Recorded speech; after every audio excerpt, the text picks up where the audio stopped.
Hello and welcome to day 3 of the one and only Ivan. Today I have two guests with me. I have Princess. I don't know how much paying attention she's going to be doing. And down there I have my grand dog. I have Iggy.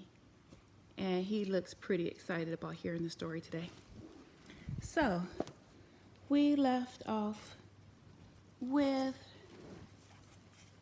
Ruby telling us a good story about humans. Remember, she said that there are good humans that saved her from the well, but there were also some bad humans that killed her whole family and brought her to the circus. So, the next chapter is a hit. Stella's foot hurts too much for her to do any hard tricks for the 2 o'clock show. Instead, Mac pulls her limping into the ring where she tracks a circle in the sawdust. Ruby clings to her like a shadow. Ruby's eyes go wide when Snickers jumps on Stella's back, then leaps onto her head. At the 4 o'clock show, Stella can only get as far as the entrance to the ring. Ruby refuses to leave her side. At the 7 o'clock show, Stella stays in her domain. When Mac comes for Ruby, Stella whispers something in her ear.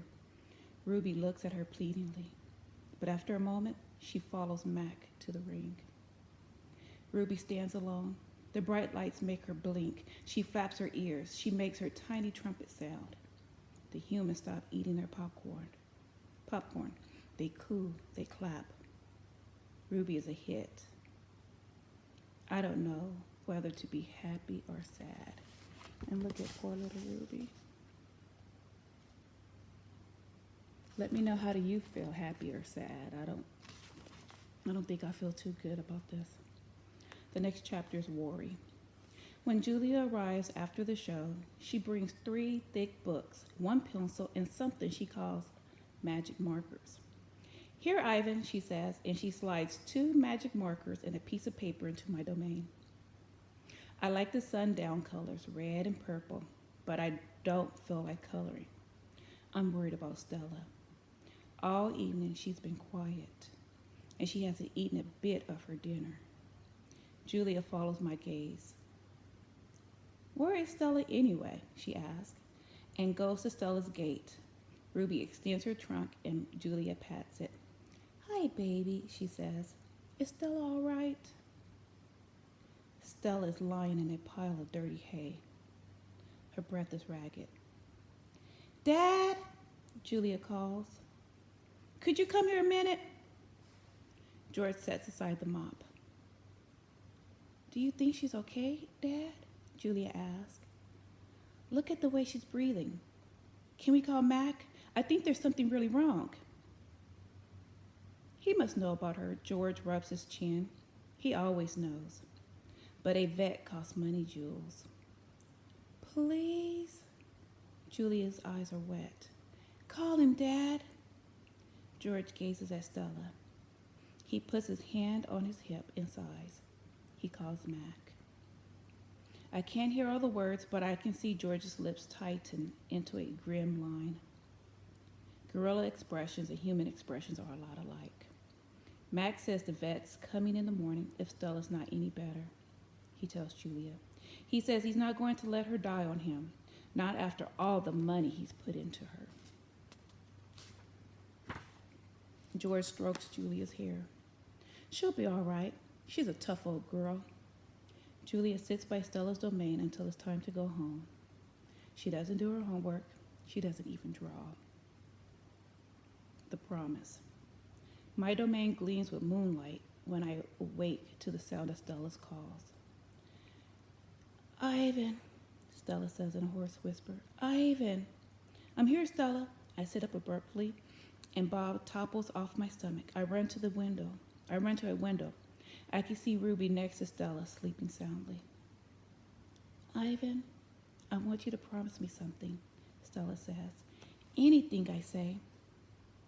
I've never asked for a promise before because promises are forever, and forever is an unusually long time, especially when you're in a cage. Domain, I correct. Domain, she agrees. I straighten to my full height. I promise, Stella, I say in a voice like my father's. But you haven't even heard what I'm asking yet, she says, and she closes her eyes for a moment. Her great chest shudders. I promise anyway. Stella doesn't say anything for a long time. Never mind, she finally says. I don't know what I was thinking. The pain is making me addled. Ruby sits. Her trunk moves as if she is reaching for something that isn't there. When I say the words, they surprise me. You want me to take care of Ruby. Stella nods. A small gesture that makes her winch. If she could have a life that's different from mine, she needs a safe place, Ivan. Not here, I say. It would be easier to promise to stop eating, to stop breathing, to stop being a gorilla. I promise, Stella, I say. I promise it is my word as a silverback. Knowing.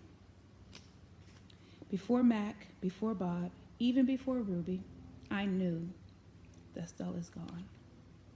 I know it the way you know that summer is over and winter is on its way. I just know. Stella once teased me that elephants are superior because they feel more joy and more grief than apes. Your gorilla hearts are made of ice, Ivan, she said, her eyes glittering. Ours are made of fire. Right now, I would give all the yogurt raisins in all the world for a heart made of ice. And I'm going to have to stop there today.